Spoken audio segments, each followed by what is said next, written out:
لوگ ہو جو دنیا کی زندگی میں ان کی طرف سے جھگڑے، پھر کون ایسا شخص ہے جو قیامت کے دن بھی ان کی طرف سے اللہ کے ساتھ جھگڑے گا؟ یا کون ہے جو اس دن بھی ان پر وکیل ہوگا؟ اور جو کوئی برا کام کرے یا اپنی جان پر ظلم کرے پھر اللہ سے بخشش طلب کرے، وہ اللہ کو بڑا بخشنے والا نہایت مہربان پائے گا۔ اور جو شخص کوئی گناہ کرے تو بس وہ اپنی ہی جان پر اس کا وبال عائد کر رہا ہے، اور اللہ خوب جاننے والا بڑی حکمت والا ہے۔ اور جو شخص کسی خطا یا گناہ کا ارتکاب کرے پھر اس کی تہمت کسی بے گناہ پر لگا دے تو اس نے یقیناً ایک بہتان اور کھلے گناہ کے بوجھ کو اٹھا لیا۔ اور اے حبیب، اگر آپ پر اللہ کا فضل اور اس کی رحمت نہ ہوتی تو ان دغا بازوں میں سے ایک گروہ یہ ارادہ کر چکا تھا کہ آپ کو بہکا دے، جبکہ وہ محض اپنے آپ کو ہی گمراہ کر رہے ہیں اور آپ کا تو کچھ بگاڑ ہی نہیں سکتے۔ اور اللہ نے آپ پر کتاب اور حکمت نازل فرمائی ہے، اور اس نے آپ کو وہ سب علم عطا کر دیا ہے جو آپ نہیں جانتے تھے، اور آپ پر اللہ کا بڑا فضل ہے۔ ان کے اکثر خفیہ مشوروں میں کوئی بھلائی نہیں سوائے اس شخص کے مشورے کے جو کسی خیرات کا یا نیک کام کا یا لوگوں میں صلح کرانے کا حکم دیتا ہے۔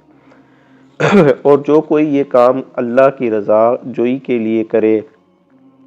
تو ہم اس کو عنقریب عظیم اجر عطا کریں گے۔ اور جو شخص رسول صلی اللہ علیہ وآلہ وسلم کی مخالفت کرے اور اس کے بعد کہ اس پر ہدایت کی راہ واضح ہو چکی اور مسلمانوں کی راہ سے جدا راہ کی پیروی کرے تو ہم اسے اسی گمراہی کی طرف پھیرے رکھیں گے جدھر وہ خود پھر گیا ہے، اور بالآخر اسے دوزخ میں ڈالیں گے، اور وہ بہت ہی برا ٹھکانہ ہے۔ بے شک اللہ اس بات کو معاف نہیں کرتا کہ اس کے ساتھ کسی کو شریک ٹھہرایا جائے، اور جو گناہ اس سے نیچے ہے جس کے لیے چاہے معاف فرما دیتا ہے۔ اور جو کوئی اللہ کے ساتھ شریک کرے وہ واقعتاً دور کی گمراہی میں بھٹک گیا۔ اور یہ مشرکین اللہ کے سوا محض زنانائی چیزیں ہی کی پرستش کرتے ہیں، اور یہ فقط سرکش شیطان ہی کی پوجا کرتے ہیں جس پر اللہ نے لعنت کی ہے، اور جس نے کہا تھا کہ میں تیرے بندوں میں سے ایک معین حصہ اپنے لیے ضرور لے لوں گا، اور میں انہیں ضرور گمراہ کر دوں گا، اور ضرور انہیں غلط امیدیں دلاؤں گا، اور انہیں ضرور حکم دیتا رہوں گا، سو وہ یقیناً جانوروں کے کان چیرا کریں گے، اور میں انہیں ضرور حکم دیتا رہوں گا، سو وہ یقیناً اللہ کی بنائی ہوئی چیزوں کو بدلہ کریں گے۔ اور جو کوئی اللہ کو چھوڑ کر شیطان کو دوست بنا لے تو واقعی وہ صریحاً نقصان میں رہا۔ شیطان انہیں غلط وعدے دیتا ہے اور انہیں جھوٹی امیدیں دلاتا ہے، اور شیطان فریب کے سوا ان سے کوئی وعدہ نہیں کرتا۔ یہ وہ لوگ ہیں جن کا ٹھکانہ دوزخ ہے، اور وہ وہاں سے بھاگنے کی کوئی جگہ نہ پائیں گے۔ اور جو لوگ ایمان لائے اور نیک عمل کرتے رہے ہم انہیں عنقریب بہشتوں میں داخل کریں گے جن کے نیچے نہریں بہہ رہی ہوں گی، اور وہ ان میں ہمیشہ ہمیشہ رہیں گے۔ یہ اللہ کا سچا وعدہ ہے، اور اللہ سے زیادہ بات کا سچا کون ہو سکتا ہے؟ اللہ کا وعدہ مغفرت نہ تمہاری خواہشات پر موقوف ہے اور نہ اہل کتاب کی خواہشات پر۔ اور جو کوئی برا عمل کرے گا اسے اس کی سزا دی جائے گی، اور نہ وہ اللہ کے سوا اپنا کوئی حمایتی پائے گا اور نہ مددگار۔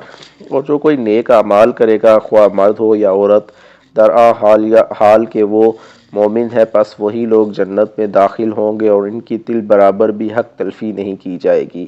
اور دین اختیار کرنے کے اعتبار سے اس شخص سے بہتر کون ہو سکتا ہے جس نے اپنا روئے نیاز اللہ کے لیے جھکا دیا، اور وہ صاحب احسان بھی ہوا، اور وہ دین ابراہیم علیہ السلام کی پیروی کرتا رہا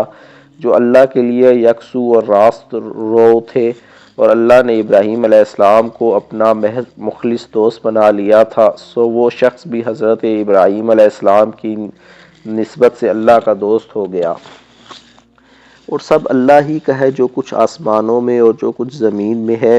اور اللہ ہر چیز کا احاطہ فرمائے ہوئے ہے۔ اور اے پیغمبر،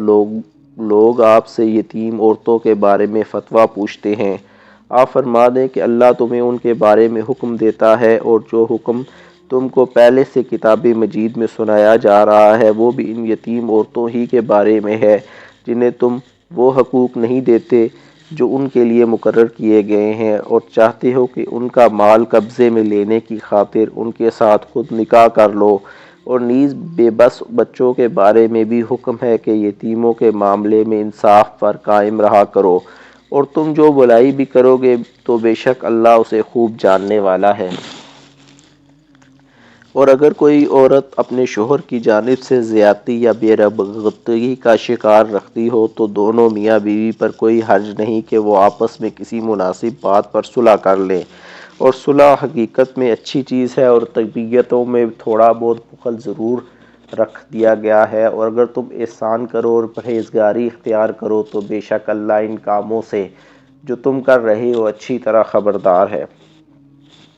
اور تم ہرگز اس بات کی طاقت نہیں رکھتے کہ ایک سے زائد بیویوں کے درمیان پورا عدل کر سکو، اگرچہ تم کتنا بھی چاہو، بس ایک کی طرف پورے میلان تباہ کے ساتھ یوں نہ جھک جاؤ کہ دوسری کو درمیان میں لٹکتی ہوئی چیز کی طرح چھوڑ دو،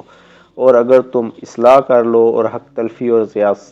زیادتی سے بچتے رہو تو اللہ بڑا بخشنے والا مہربان ہے، نہایت مہربان ہے۔ اور اگر دونوں میاں بیوی جدا ہو جائیں تو اللہ ہر ایک کو اپنی کشائش سے ایک دوسرے سے بے نیاز کر دے گا، اور اللہ بڑی وسعت والا، بڑا حکمت والا ہے۔